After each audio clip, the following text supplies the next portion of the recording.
The term helminths refers to worms, any kind of worm. Many worms, like earthworms, are macroscopic. You can see them with your naked eye, if you know what you're looking for. Many worms, like C. elegans, or some of the parasitic worms, are microscopic at some point during their life cycle, most as eggs or larvae, or both. In this video, I'll be focusing on the general topics as they relate to parasitic helminths, as these are the helminths that directly impact human health. These are the helminths that live with humans in a symbiotic relationship that ultimately hurts the human host. Let's get to it. Your objectives for this video are to describe how parasitic helminths are classified, explain 4 characteristics of parasitic helminths that distinguish them from other animals, to describe how helminth infections are acquired and diagnosed, and to describe some of the most common side effects of helminth infections. The term helminth, as I mentioned before, is a very general term and it refers to all of your worms. Your worms are all eukaryotes and they're all animals belonging to the kingdom Animalia. There are 2 phyla that contain the helminths. You have Nematoda, which includes all of your non-segmented roundworms. These are worms that look like thick spaghetti noodles or ropes. Second phylum is called Platyhelminthes. Platy means flat, and helminthes refers to the helminths. There are 2 groups of flat helminths. The cestodes have flat, long, segmented bodies. In fact, the name cestode is derived from the Latin word cestus, which means belt. We commonly know the cestodes as tapeworms. The last group of worms are the trematodes, which are non-segmented flatworms, and they're a bit smaller. They are commonly called flukes. Parasitic helminths have 4 characteristics that distinguish them from other animals. The first characteristic is that they have reduced digestion, if they have a digestive system at all. Many of these organisms absorb nutrients from the food that their host ingests, or from the host's body tissues or fluids, so they don't need structures like salivary glands or teeth. They don't necessarily need a stomach and some of the other accessory digestive structures. They really just need an intestine. They also have reduced nervous systems. Many of these organisms don't chase down their hosts, so they don't need senses like vision, taste, smell, or hearing in the same way that a more complex organism might. These organisms are also typically transferred from host to host. So when a host ingests, say, food or water that's contaminated with larvae or eggs from the worm, or maybe the host gets a bite from an infected insect, then the worm gets transmitted. So the worms don't really need complex locomotion. Because they don't need complex locomotion, that means they also don't need a fancy nervous system that can coordinate muscles to perform movements like walking, running, or jumping to attack a host. They just wait for the host to come to them. Finally, almost all of these organisms have complex reproductive system cycles. So they all reproduce sexually, and the sexual reproduction results in the production of large numbers of infectious eggs that can infect hosts. The typical life cycle for a parasitic worm begins with reproduction in adults. Helminths can be monoecious or hermaphroditic. This means that both the male and female reproductive organs are in the same animal. In these cases, self-fertilization is rare, okay, but rather 2 hermaphroditic worms get together and through sexual reproduction, they fertilize each other. That said, you've been in enough science classes to know there's always exceptions to every rule. So there are a few worms that can self-fertilize. Other worms are called dioecious. These worms have male and female reproductive structures in different animals. And each time that sexual reproduction occurs in these worms, you need one of each. You need one male and one female for successful reproduction to occur. After a successful reproductive event, sometimes hundreds of fertilized eggs are produced. Okay, and then these are infectious. So when they're ingested by a host, the egg then develops into the next stage of life, which is called a larva. And sometimes the larva gets transferred to a new host where it completes development to become an adult.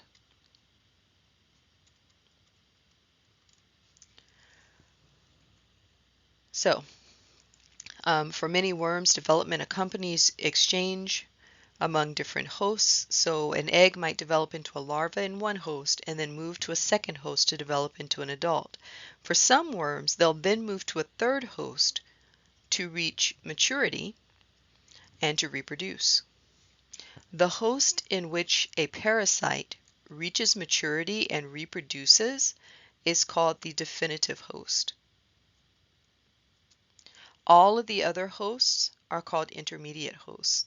And what's important about those hosts is that the parasite develops inside of them and reaches some milestone, okay, and then it moves on to a new host. Worldwide, it's estimated that about 1/3 to 1/2 of all humans are infected with a parasitic helminth. Most of these cases occur in the developing world. Helminth infections are said to be diseases of the tropics because that's where the worm burden tends to be heaviest. Places of poor sanitation. So helminth infections are diseases of locations where there's poor sanitation, and they are diseases of poverty. So we tend to find more cases of intestinal parasites and other types of helminth parasites in communities where there's a lot of poverty and where sanitation is pretty poor. For example, you don't have clean drinking water. People are drinking water from the same river or lake that they are emptying chamber pots in, that they're using the restroom in. Helminth infections are acquired through 4 main routes. The first, and probably the most important, is the consumption of contaminated water or food.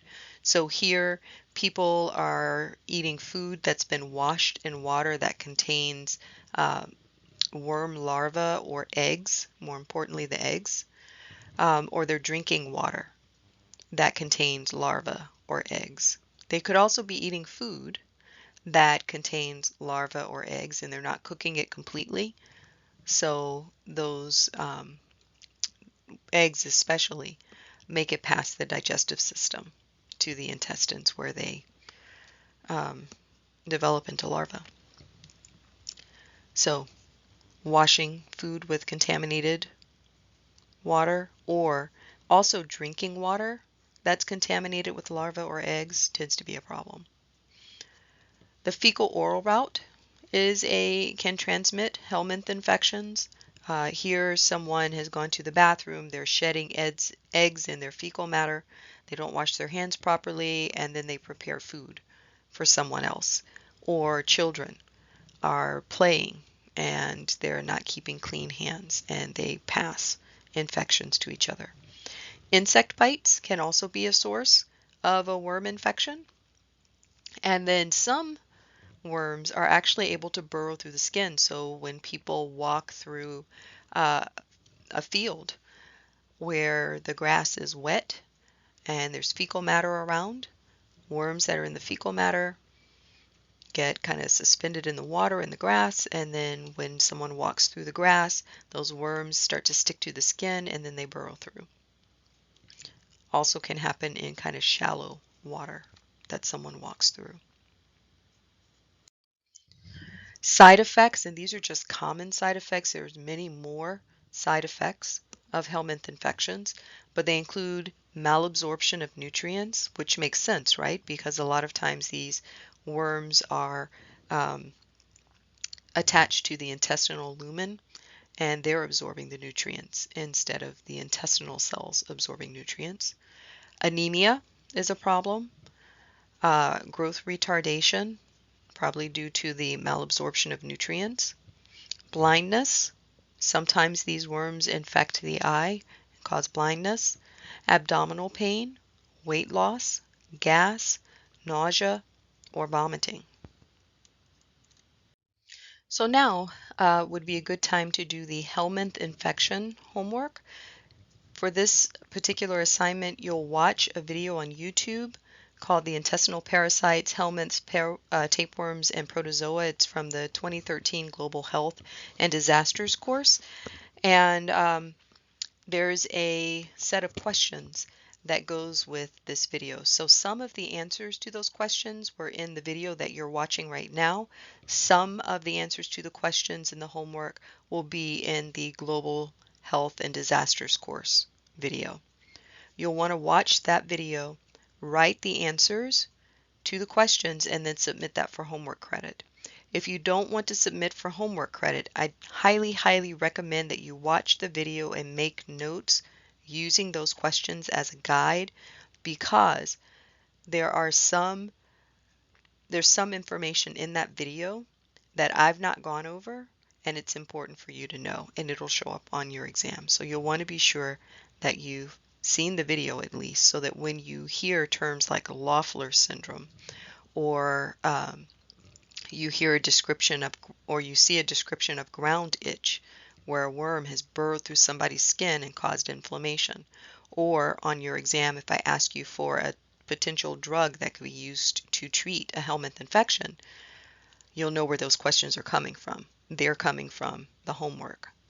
There's also a question that asks something like, when you hear hoofbeats, think horses, not zebras. Okay, you'll want to know what that means.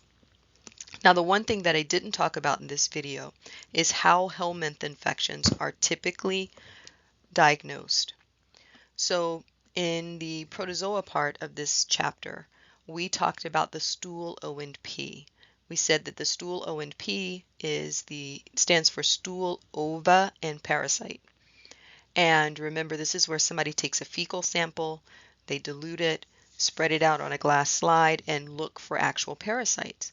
Well, it turns out that for your parasitic worms, their eggs are usually very different from each other, so that it's possible to determine what type of helminth infection someone has just by looking at the eggs. So a trained eye can actually diagnose the disease by looking at someone's feces.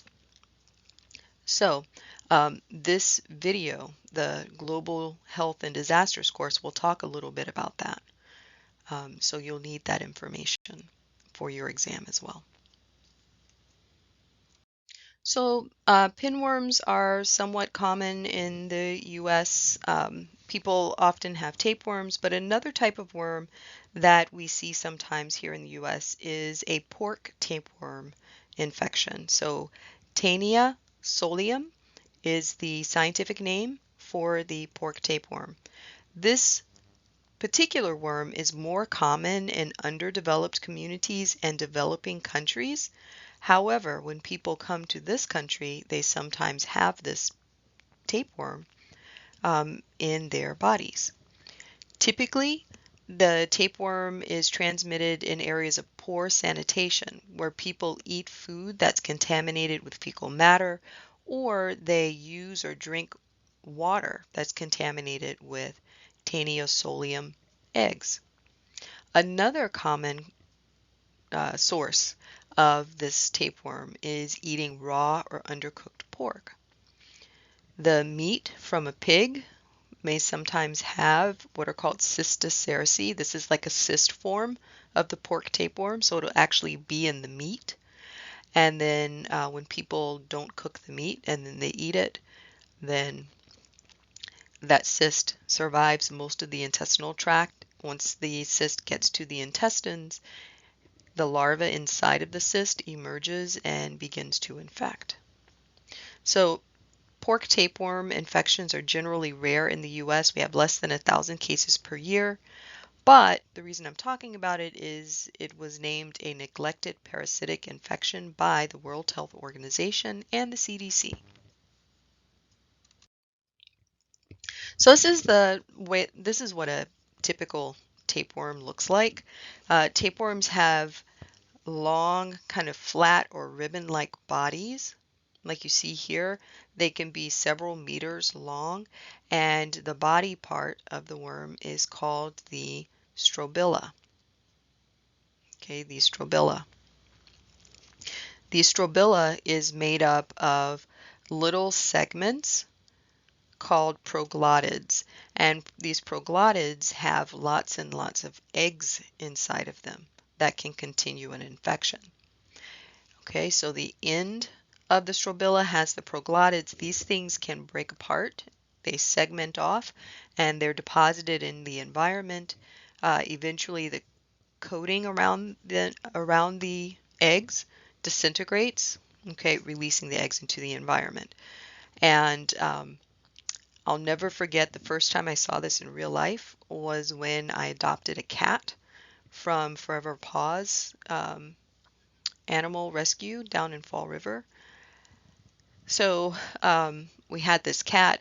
Most of the time the cat would stay behind the water heater, and every day I would go and I would sit by the water heater and try to get the cat to come out.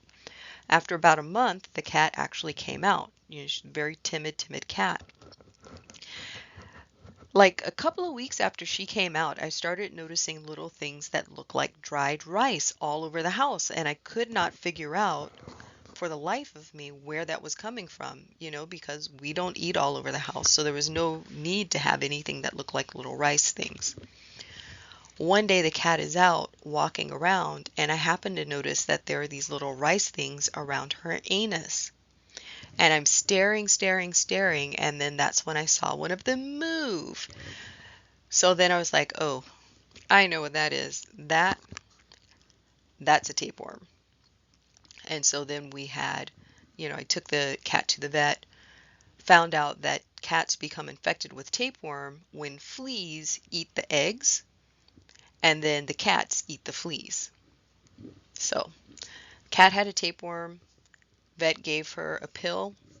The pill killed the tapeworm, and the cat had the worst gas that I have ever smelled in my life. I declare I thought the paint was going to start peeling off the walls. My eyes were watering. It was just a horrible experience. I now know that that's just basically cat gas times 10. Normal cat gas is horrifyingly bad smelling. So, yeah, that's my experience with tapeworm. So anyways, I got off on a tangent. So what I saw around the cat's anus, those were basically proglottids. Okay, they were the very end segments of the tapeworm that were breaking off or fragmenting off of the strobila. Elsewhere in her intestines, this part of the worm would have been attached. So that's the head region. Okay, so here's the head. The head region is called the scolex, and it has suckers that it can use to stick to the intestinal wall. It also has this little thing. This is called a rostellum, and it has little hooks. This is the picture that you saw back when I was talking about cestodes earlier in this video. So they have the little hooks, and they can also use that to help them stick to the intestinal wall. Keep in mind there are peristaltic waves that go through the intestines, right? So they need a way to kind of grip to that wall and not get dislodged. So this is how they do it. Okay. All right. So the typical tapeworm infection happens when someone eats undercooked pork. Okay, the pig becomes infected when it eats proglottids or eggs from another infected animal. Okay, um, then you get the release of eggs inside the pig. The parasite inside hatches and it begins to penetrate the intestinal wall. So the parasite at this point is called an oncosphere. Okay, it's what's going to hatch and attach to the intestinal wall, penetrate a little bit. And these guys can actually burrow through the wall and enter the muscles of the pig. That's an inhospitable environment for the parasite. So instead of it turning into a larva, it actually turns into a cyst. And the cyst is called a cysticercus. The plural is cysticerci. Okay. When people eat that undercooked pork, these cysts are in the muscle. They don't get killed. So once inside of the human body, the cyst will travel all the way down here to the small intestines. Okay. And then it'll hatch, basically. And the head region of the parasite will attach to the intestinal wall. The parasite begins to grow, and the very endmost segments of the strobila break off and come out in the feces of the human. And those, again, are infectious. If an animal eats those, or if the outer coat disintegrates, releasing eggs into the environment, and then someone eats those eggs, they become infected. Okay. Now, when humans eat the eggs,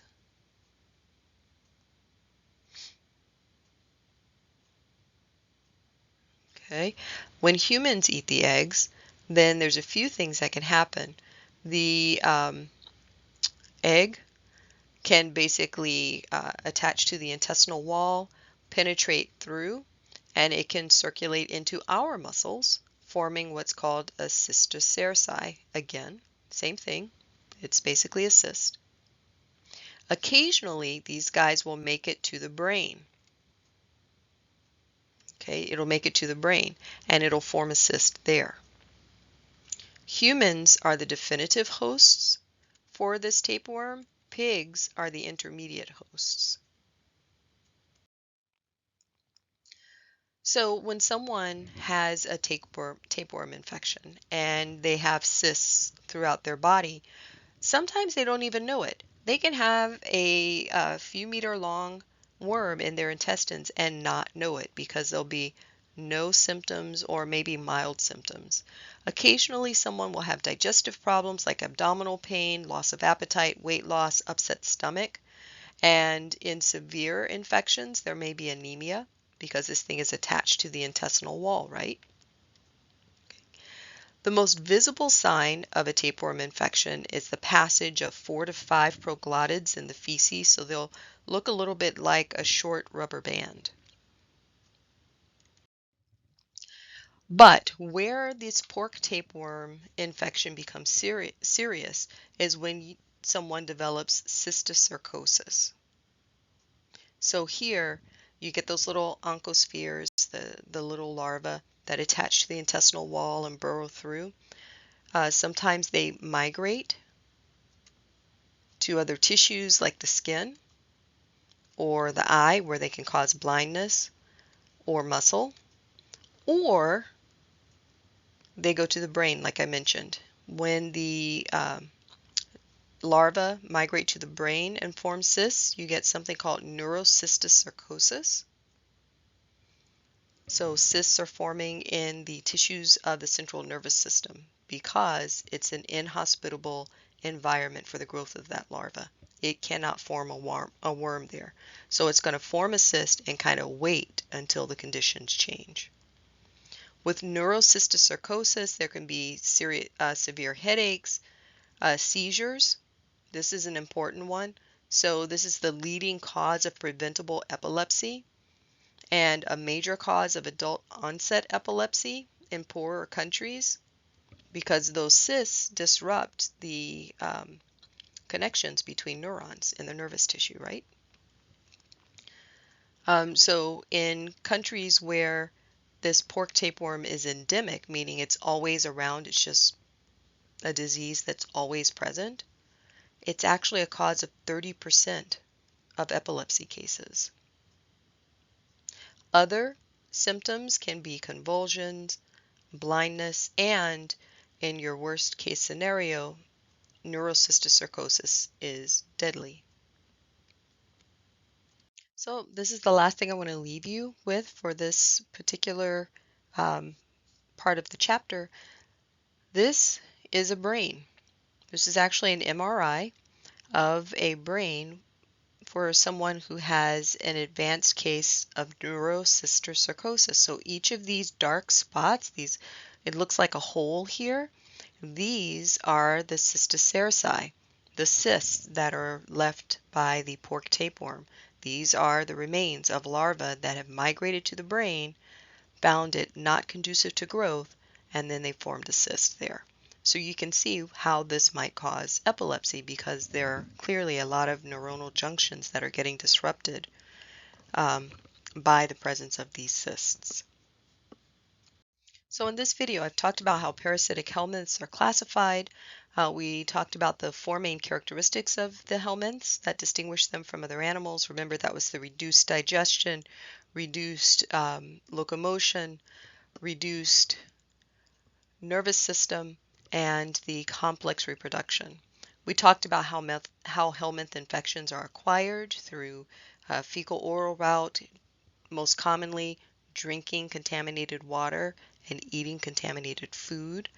Also, we mentioned insect bites as being a potential source, and then, of course, swimming or walking through water that is infected with worm larvae. We also talked about some of the most common side effects of helminth infections, things like anemia, malabsorption of nutrients, malnutrition, weight loss, intestinal upset, and pain. And hopefully by now you've watched the video from the global, global public health and disasters course. I can't remember the exact name, but it's the homework on intestinal parasites that I asked you to watch. So you want to make sure you've at least looked at that video and done the homework. You want to make sure that you can answer these questions, and if you can do that, you should be well prepared for your exam. If you have any questions, don't be afraid to contact me by text or email, or if I'm in my office, you can call me on the phone. Next video will be about viruses. I'll see you there.